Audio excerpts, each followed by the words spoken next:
Whenever you're ready, Christian, there we go.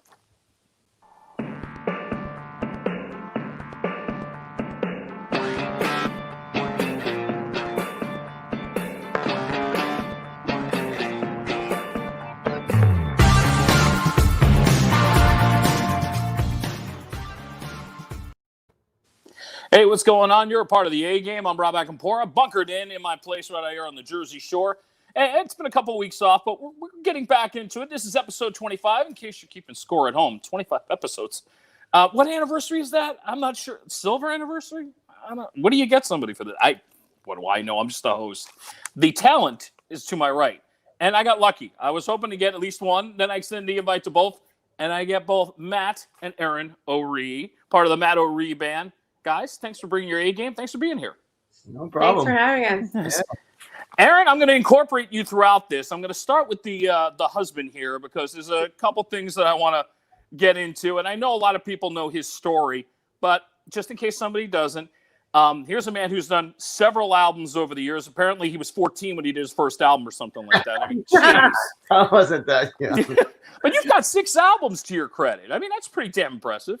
Yeah, for sure. And we've been using the COVID time. Eryn and I have been writing together a bunch, and so the either further segue of the marriage to the band to the career and their new record, and it's we were able to debut some songs down at Biketoberfest. We just got back last night, so the new writings are going great, and we're hoping to have a new record out by the spring. Since you brought up playing down in Florida, let me ask you, because it seems like within the industry, there's, not that I'm going to say a divide, but I think there's a mutual respect that's going on. Those who want to do it virtually will do it virtually, and everybody will support each other. And then you get a group of people, and I was actually doing my homework as far as who's been doing social distancing concerts and who's been doing some touring. Not only you guys, but there's some big names that have done it. Locally in Jersey, Southside Johnny did a drive-in concert. We're now seeing the Beach Boys are going to do a drive-in. Bush just announced 2 dates in Los Angeles. And the list goes on from Blackberry Smoke to the Indigo Girls, Third Eye Blind, Snoop Dogg, Aaron Lewis Abstain, the Yvette Brothers, Andrew McMahon, Los Lobos. I mean, that's a pretty impressive resume of people who have decided they're going to do sort of the social distancing concerts. And as I would think, most of the bands I just mentioned make their living mostly on being on the road. And I would imagine that's sort of your thing. Your thing is the live show. So to take that away has got to be a little difficult. And it's got to feel good to probably get back and get that live feed amongst people, even if it's a smaller audience.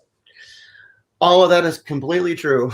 Yeah. I know it was a lot to take in. I'm sorry about that. No, that's so we're our first drive-in show, which was a bear to get it off the ground to make it happen, is going to be next Friday, the October 30th. Right. At Bayonet Farms in Homedale. So it's been a collaboration with the Homedale PBA to get this thing to go because we're not promoters, we're musicians. Right. So I was like, in case you didn't wear enough hats, go, Here's another one. Yeah, go buy more and figure this out. But you're right. So with the industry being how it is, and the music that we both love to play together, it's not record sales aren't a thing anymore like they used to be. So that's true. It is all about touring, and unfortunately being in a locked down sort of state. Well, it's not locked down, but we have rules that we have to abide by, which is fine. So doing this drive-in thing is going to be pretty interesting, and we're looking forward to doing it. So there'll be social distancing between cars, and you can still sit in a beach chair, and it's BYOB. So that's great. As opposed to us doing Biketoberfest. Most of the events were outside, but the rules are different down in Florida at the moment. Right.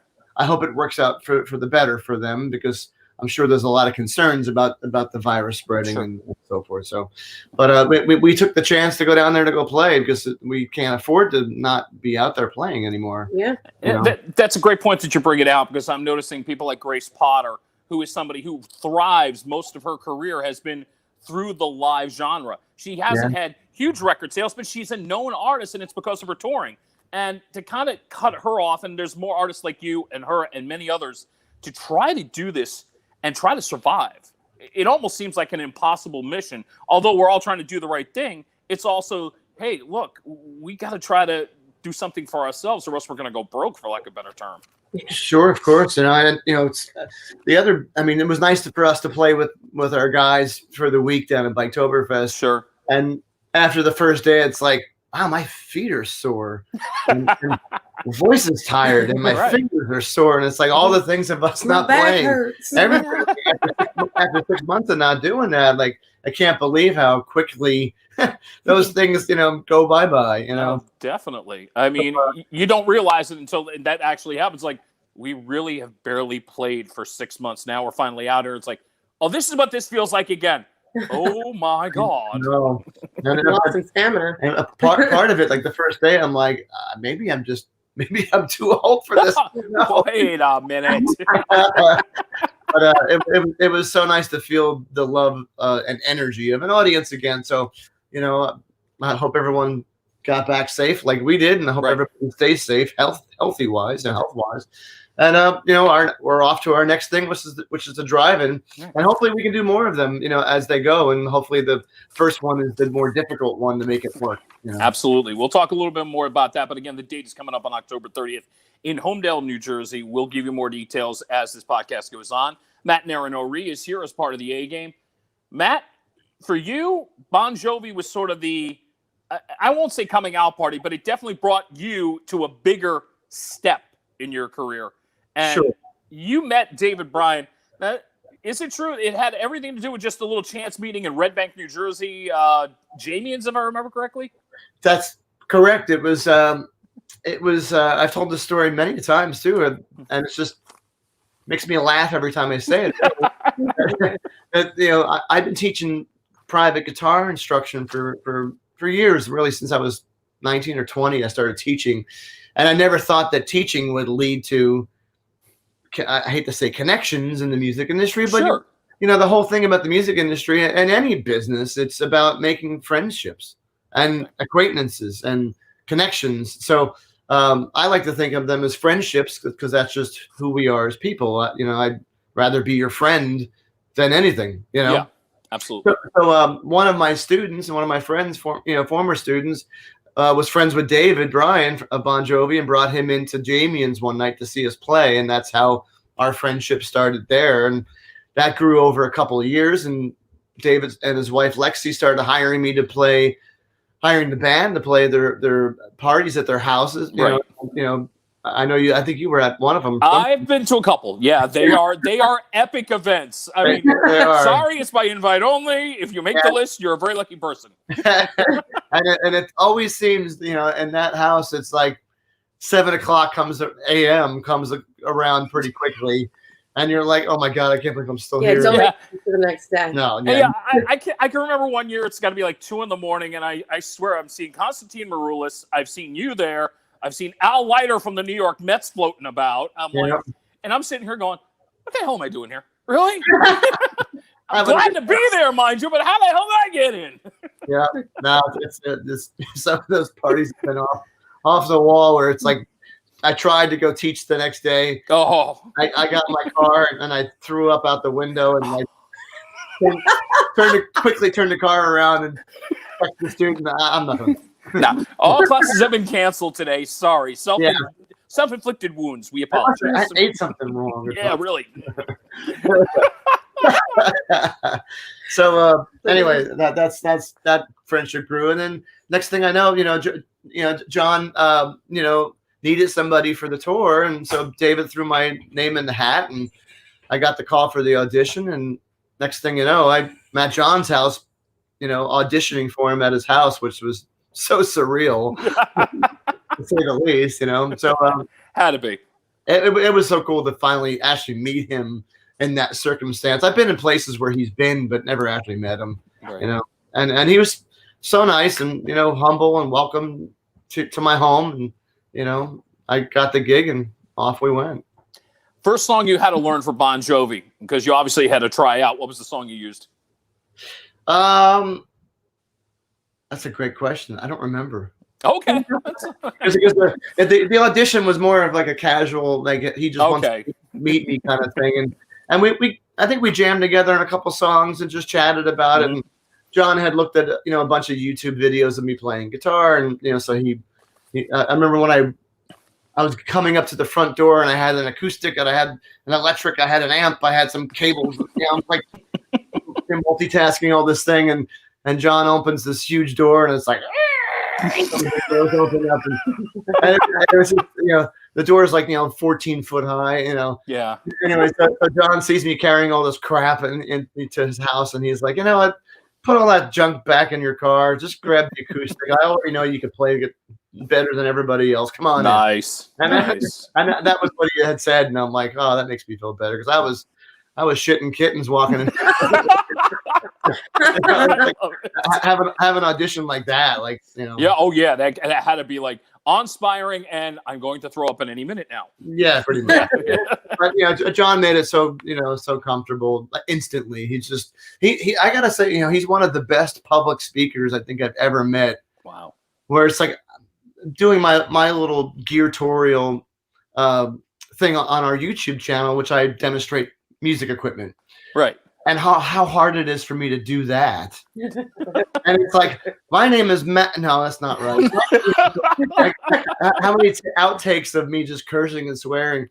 And John gets up in front of 80,000 people and can deliver a speech that touches everybody's heart. Like, it's just, wow. And does it flawlessly, with not stumbling, and there's no ums or right. And it's he's amazing. He really is incredible. I have an advantage that I've interviewed you once before when I was working on radio at 107.1 The Boss when I was doing the morning show there here in Jersey. Yeah. And it's a great story, but you're about to do your first gig. And if I remember correct, what is it? About 40,000 plus people. This is your first gig as Bon Jovi. There's your buddy David Bryan. And what's the best advice he can give to you? Don't fuck it up. Yes. Lovely. Their support. That was David. When we were at that venue the day before doing a rehearsal, because we had gotten into Jakarta a couple of days early, and I walk onto the stage, and it's like a football field, Yeah. And I just felt John's hand, or somebody, and I looked at John, and I'm looking at the empty, it was a stadium, and John says to me, he's like, it's just like any other gig. And I'm like, no, it's not. No, it's not for you, man. No, wait a minute. For him, maybe, sure. I just played Jamie's 4 days ago for 150 people. Right. Now we're 55,000 people in an open air arena. Yeah. It's not like any other gig. No, it's not. But I have to say, John, how cool John was in his words of encouragement and saying, right. I brought you with me here. I believe in you. Don't let me down. And I will never let anybody down, ever. That's just not me. I wasn't raised that way.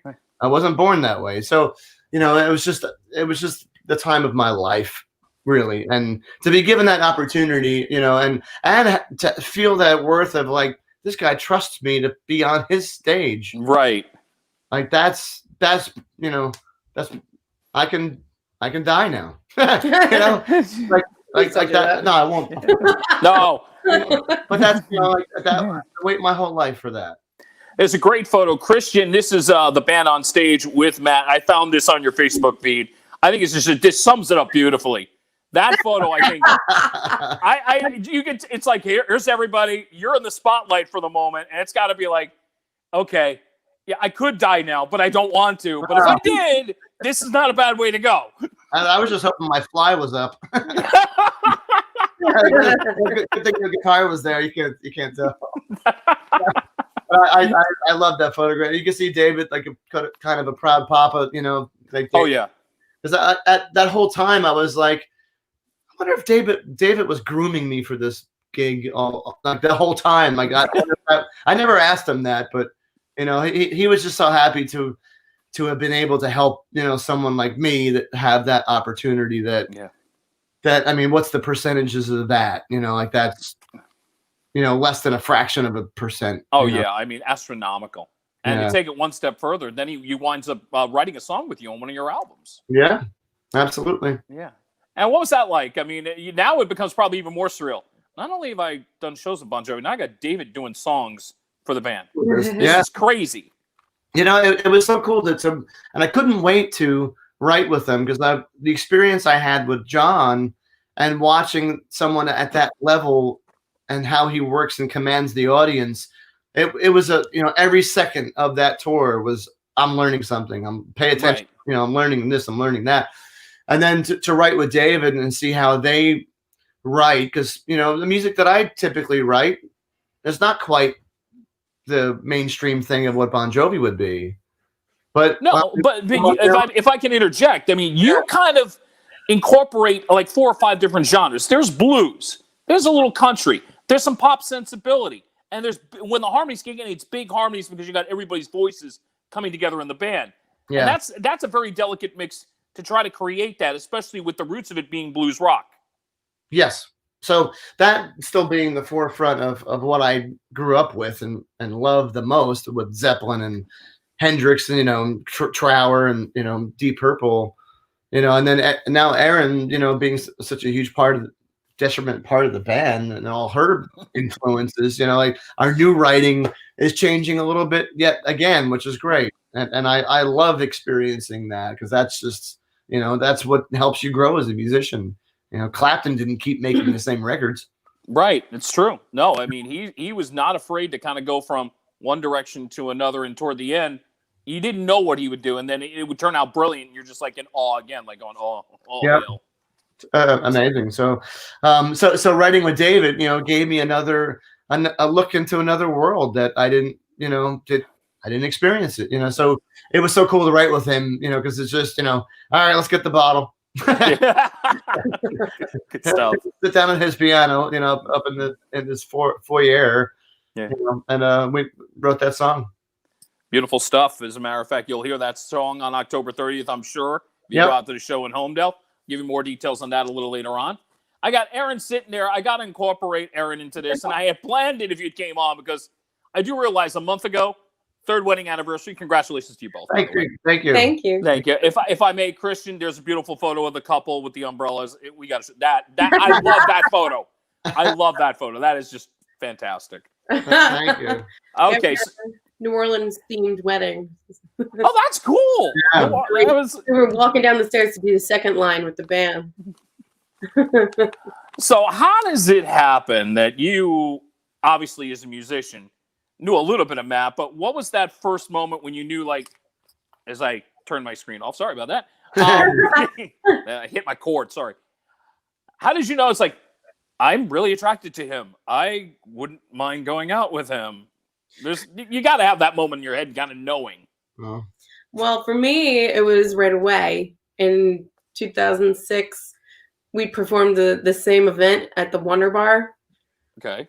And I don't know, usually I'm pretty shy and held back, and I don't introduce myself to people, but I felt like I had to introduce myself that day. You got me a drink. Oh, I like this. This is all right. What else? The way through a man's heart, just buy him a drink. Especially a shot. Yeah. Oh, yeah. Absolutely. I think that's what it was. I was like, you want to do a shot? I was like, I just turned 21 too. Yeah. Oh, you were really feeling emboldened then. So here you are, you're in Asbury Park, you're doing this show, and you're like, all right, I'm going to go out on a ledge. What's the worst that could happen? I could crap out. Yeah. And now you go, how many years later? Not bad. Not bad. It was like, it took a handful of years for me to wise up and realize that. Wait. Matt, we're men. We're stupid. We're good. It does take us time. I know we're dumb. I think it was 9 years we were friends before we got together. Yeah. Now, how difficult is that? If you know you have feelings for the guy and you're there for 9 years, it's just a friend, and you're sitting there going, "Oh, this is killing me. This is killing me." I got to watch him date a bunch of fools. There you go. Okay, fools. Yeah. You were being more bold. She was being very polite about it. And we performed together. We played the same events all the time. Right. Yeah. So we'd see each other pretty often. Mm-hmm. But finally, someone hit me on the head with a shovel. And I think it was Lisa Hummel. I think it was. She's like, our drummer's wife. Yeah. And it worked out. I'm very happy for the both of you. Thank you. Thank you. What is it like working together this closely now, especially not only because you're together in the band, but also even in closer quarters? Because you would think, I've heard stories in the pandemic, either it brings you closer together or it's just going to bring you further apart. And I can just see the two of you. I'm like going, it's obviously bringing you closer together. At times. Yeah. No, I deserve that. It usually takes me like a couple times to convince Matt that I'm like, we need to do this. We need to do this. We need to do this. And in the end, she's right. And it's like,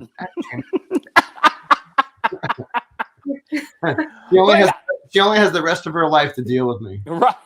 But no, we have a lot of fun, Right. We were doing those live stream concerts. Yeah. And we were just sitting here together on our couch, no audience. It was so weird. Yeah, that was But it was kind of like we're just sitting around joking to ourselves. Yeah. It was I remember you were doing these things called from the sofa stage, is what you called them. Yeah. So it was like time we were spending together that normally we wouldn't have spent together. Sure, like that. But I think we found a new gear in our marriage, really, and our great friendship together. Where it was just the two of us cracking jokes together, and like it was something we never did before, and it felt so natural. So we, the COVID time has been, it kept us even tighter. But to answer the other part of your question too, it's since we work together, we play together, we're with each other all the time. It can be challenging. Sick of me. I'm not sick of you. Yeah. It's challenging, but we work so good together, and we play so well together. Right. That it's worth every minute. And I want to give credit to the rest of the band. So, Christian, if you can put up the photo, I want to thank Estelle Masry for giving me this photo that I can post here. Estelle's sitting right here. Oh, that's great. So there's Matt and Stenner. There you are, Eryn. Please, guys, give props to the rest of the band if you name them off one by one, please. John Hummel there. Mm-hmm. Leon Holmes. Yep. Me. And then me. And then Lexington. Okay. That's a great photo. Yeah. And I think it's a fantastic photo. And I know Estelle's done some great photos of all of you at times. As a matter of fact, I'm going to put one more up there. Give me one of Eryn. All the photos that make us cool as her. Yeah, there's no question. See, I mean, you come up with that. I mean, come on. That's so fun. That was taken in our backyard. I think that was the photo that was It's good stuff. It's really good stuff. That was our first photo shoot that I did with Estelle. Yeah. Oh wow. That goes back, so it goes back a little bit. Actually, one of the things I wanted to point out, and to get to Mr. Hummel for a second, Christian, there's an individual photo of him, and I want to pull him up for a second because the more I look at him individually, I know you got it there, Christian. The one with the glasses. There you go. Yeah. Now I look at him. Tell me he's not David Bryan's little brother or something. I mean, come on. I can see that. Yeah, he does. Actually, that wasn't shot at David's house, was it? That was shot at David's house. That's his red couch. Oh, that's funny. Wow. That's awesome. It's just one of those things that dawned on me when I saw that photo. And again, another one from Estelle Masry. That you look closely at him, there's a little bit of a similarity to David. I know they're not related, but I'm like, oh, wait. Even I had to do a double take for a second, kind of going, wait a minute. Wait a minute. Exactly. Very happy to have Matt and Eryn O'Ree from the Matt O'Ree Band here on the A Game. Going to random shots. This is where I just dig some diving into social media, came up with some crazy questions. To the happy couple, happy 3rd anniversary again. Thank you. Oh, man, Thank you. I'm I'm not prepared for that. Yeah. There you go. I got iced tea. She's got water. Yeah. Meanwhile, I'm doing Jameson's Black Barrel. What's wrong with me? Nothing. Nothing. If I knew, I would have came prepared to class. Oh, no. This is my fault. I didn't clue you guys in. Sorry about that. All right. Let's get it started for you, Matt. Favorite Bon Jovi song to play on guitar? Now, you've done all the songs. What's your favorite? Wow. There was a couple from that tour that I loved doing. One of them was "Born to Be My Baby," good one. And the other one, I think, "It's My Life." What was that? Yeah. Yeah, I mean that's one of those songs that, as the band has gotten older, that one at first I was like, now it's in my top 4 Bon Jovi songs of all time. "It's My Life." I think it's aging really, really well. I like that song a lot. For sure. Yeah. And they were just, it was just. I had a lot of fun moments during those 2 particular songs, I think, from what I remember, on tour that just made those 2 really stand in my head. The other one, stick in my head. The other one was Still Wanted. On the tour, that was the least amount that I had to play for that song because Phil X had all the other more complex parts of it. Right. So I was able to sort of take in the moment and look around the stadium and see all the the camera phone lights up, which in our day would have been cigarette lighters. This is true. But it was one of those moments where I was like, wow, I got a couple minutes here. I can really take this in and feel that of what I've wanted my whole life, Very cool. What was the song that you have that like iconic solo? Oh, that was you mean the one where we all kind of traded solos? There was somebody put together a fun little video of all of us, the different guitar players that have played that song with John and threw it up on YouTube. Sort of a comparison, but it's not a comparison. It's just saying, hey, these are the different versions of these solos. I forget the name of the song. Keep the faith. Yeah, I'm sorry. Keeping the faith. Okay, gotcha. And that was probably that picture that you put up of John with the microphone stand. I think that was from that moment too. I believe it. Yeah. All right, one for both of you. Okay, you two can agree on pretty much everything except what? Have I stumped the panel? Probably where to move to. Yeah. if we were gonna move out of Jersey, it's someplace where to. That's a tough one because again, one of you could be more of a beach person, one of you could be more inland, one maybe want the cold, one maybe want to be the one of a hotter place. Sure. And Eryn's vegetarian, I'm not, so that's got to factor into consideration. Absolutely. Yes. We don't disagree on that. That's just a fact. Not just saying it because I posed the question. Okay. Wait, what are you trying to do? Cause a fight over here? No. See, I've been a vegetarian my entire life. It's not something that changed for me. Yeah. So it's not. Right. It's not. It's not like. I'm not. but Eryn, so you're kind of used to. It's like you kind of figured in your head. Oh, look, if I wind up with Matt, and you wind up with Matt. But my point being, in the past, you probably thought whoever I wind up with may be a meat eater. So it's just one of those. I can adjust to it. I just understand where I'm coming from with my diet, and we can all get along fine. Yeah, I mean, my daughter eats meat. Like, I come from 2 generations of. On both sides of my family of vegetarians, so I was. Oh wow! Oh, okay. This is second nature for you. Shit. Yeah, like I was raised vegetarian. I've never eaten meat my whole life, so for me, it's like everyone else around me always ate meat, so it wasn't anything that I had to think about. Right. Whoever, it is what it is. Other people eat meat. I don't. No, I respect that. And like, it's not because I decided. Not that I don't love animals, I do, but it wasn't because I decided to do it for the love of animals or for diet reasons. It was just the way I was raised. Yeah, for you, this is it's second nature. That's really what it is. Yeah. It's total second nature. Yeah, I cook 2 meals. It's theirs and mine. Okay, there's a little more work involved in making dinner now. That's about it. Yeah. Yeah, but he and Emily, my daughter Emily, they both eat the same stuff, so. That helps. That definitely helps. Random shots with the O'Rees here on the A game. Okay.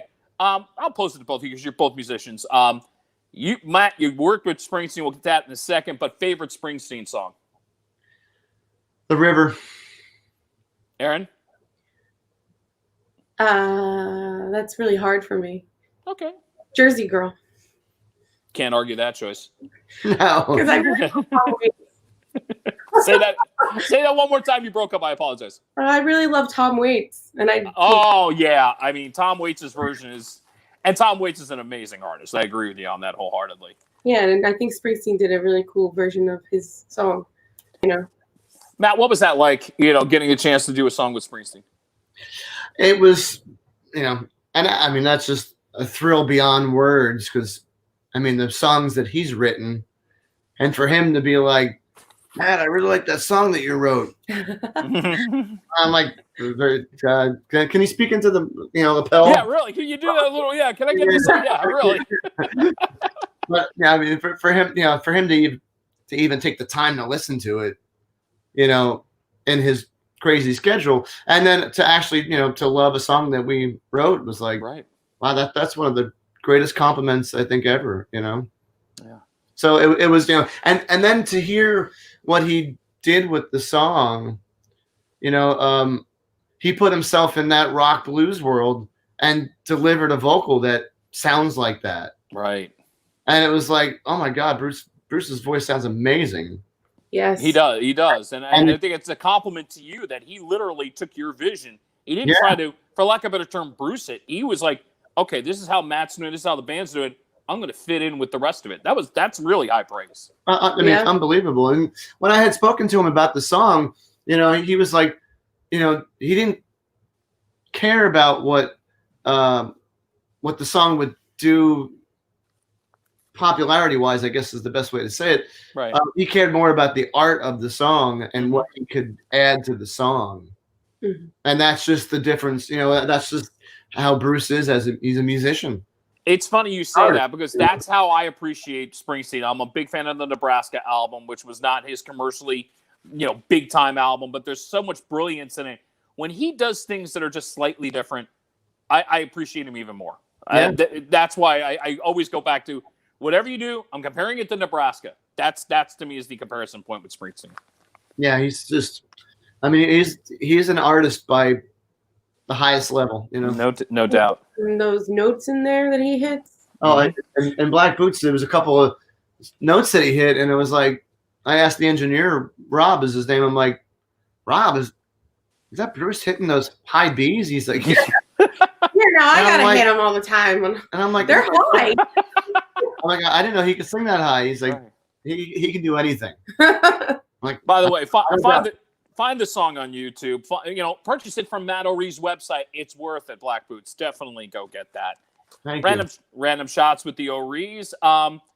We lost Eddie Van Halen recently. Describe him in one word. You're a guitar player. If you can see my necklace I have on. Oh, look at that. This was when I was younger, obviously, I was a huge Van Halen fan. I still am. Right. And the impact of losing someone like Eddie to the guitar world, it's just, it's like losing Hendrix, like, he changed the way everybody played the guitar for how long. And, the impact and influence, not even of his technique, but just his drive and his energy. You can't deny that, So Matt, I was about to say, let me quote you from what you said on Facebook. The man changed the way everyone played the guitar for decades. Yeah. That really sums it up beautifully. And it's absolutely true. And, not only the way he played, the way he sounded, for people that chase after tone and people that chase after equipment. Everyone's been trying to sound like Van Halen 1 for the longest time, and nobody did it again, not even him. I'm going here with both of you. I know I'm an appreciative of both versions, but when it came to Van Halen, was it the Van Halen or the Van Hagar? It's Van Halen. Sorry, Sammy. Eryn? Van Halen. Van Halen, okay. I appreciate, when someone can sing two notes at the same time.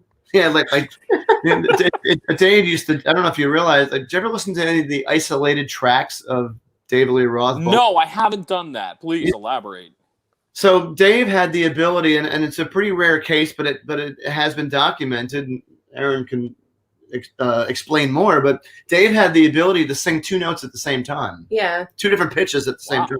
So that's what that Scream, his famous Scream that he does. Yeah. It's two notes. It's not just one. Yeah. So to me, that's it's something I could never do. So I just, I find an appreciation in that. Who was the woman who? There's a couple. Well, Layla Hathaway, Donny Hathaway's daughter. Oh yeah. She did a thing with I want to say Snarky Puppy. Yeah.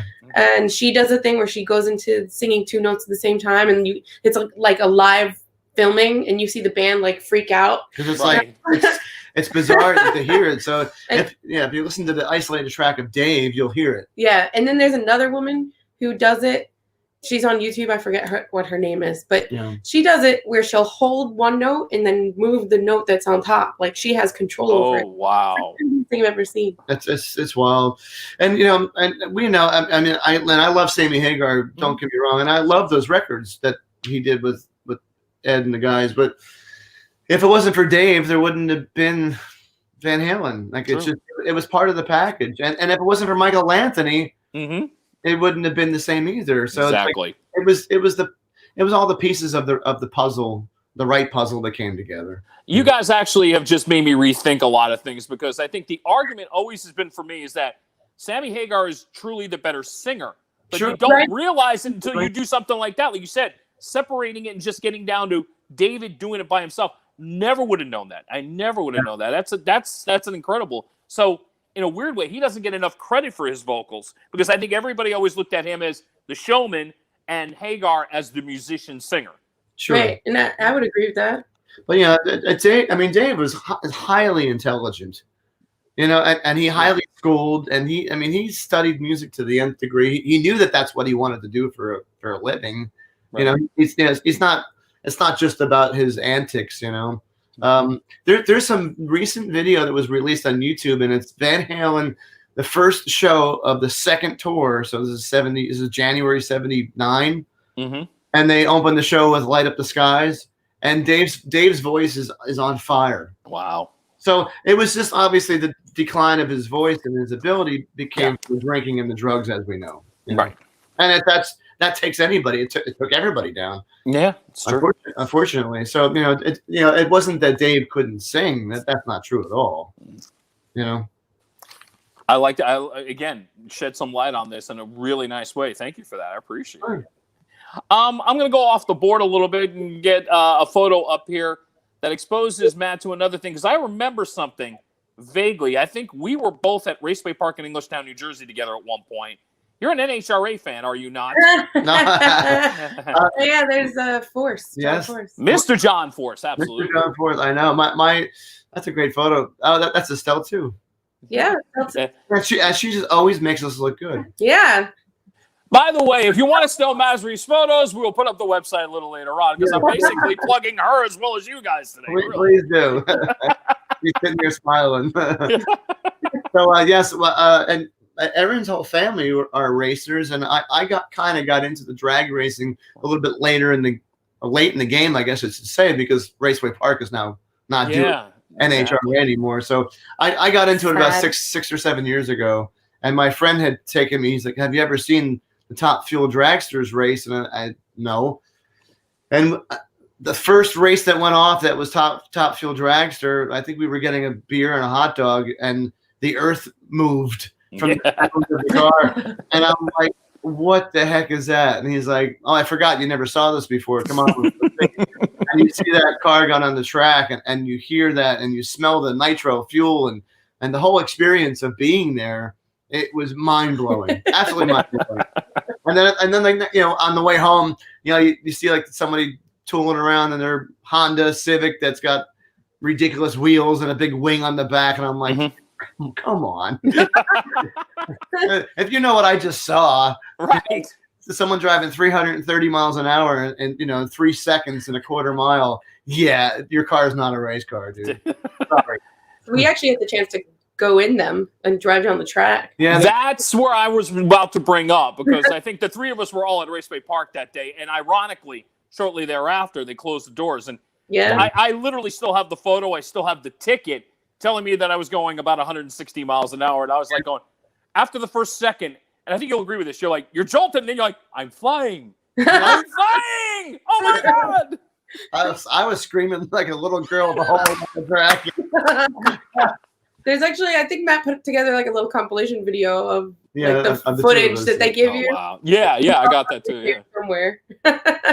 But Eryn, you were saying you kind of grew up on this. So Raceway Park, you spent a lot of time there as a kid, I would imagine then. Yeah, Raceway Park, but even more so at Wells Stadium, because my the short track. Okay, yeah. Yeah, my family they're stock car drivers, so I have a couple different, like my uncle, my stepfather, my grandfather's brother, they all of them raced, and back like even in like the 60s and stuff. Oh wow, that's great. So I grew up going every Friday and Saturday night to the track until I got sick of it. And then I became a teenager, and I was like, I don't like this. I'm gonna go to the mall or whatever. And then now I have like a new appreciation for it again as an adult. Yeah. I think Walt Stadium got more on the map. Obviously, if you follow NASCAR, we got to mention Martin Truex Jr., who pretty much came from that track and has become the star that he's become. So I think it's, not often we can say that about, hey, look, Little Wall Stadium has produced one of the best drivers in the world. Amen. Love that. That's awesome. Yeah. Awesome. All right. One more on the random shots here. There's a photo, Christian. Matt's got an interesting. Now, I should mention that this photo says not need any caption, but I think this photo caption this photo. Go ahead, Eryn. You caption this because I am sitting here kind of going, "This is what happens when whiskey is involved." That is from our wedding. Yeah, that's from our wedding. After Matt, was it you? I think it was Matt. Was like, we need some shots of tequila, and the bartender's like, "Okay, cool. How many?" He goes. He looks around and goes, "All of it." Oh shoot! As much as you got. I think it was 42 shots of tequila. You know by now that when you invite tequila to the party, you're going to get photos like that. We polished off all of the tequila in the bar, at the wedding venue. Yeah. Wow. It was all they gone. were like, they actually, the wedding venue, they were so cool. They loved our party so much that they let us go overtime for free. Yeah, they didn't charge us. Yeah, I think we went another hour. They were like dancing with the band because we had a New Orleans funk band come up from New Orleans. Oh, nice! It was just the best party ever. It was great. The sound was impeccable. The whole thing. Yeah, it was great. And we had all of our friends from all walks of life there and family, and it was just including Mark Weiss, in that photo. I think it was right after we all did that because it was a collective, 40 people, clinging to tequila. And that's Matt's go-to look when he's drunk. Well, I have not been with Matt completely drunk. We've both been buzzed together, but not drunk. So I'm sure that was followed by a woo. A woo. No.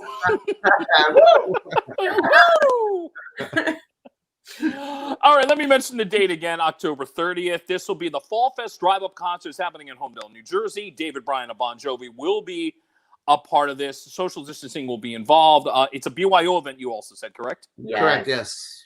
All right, if people want to get tickets, where can they go?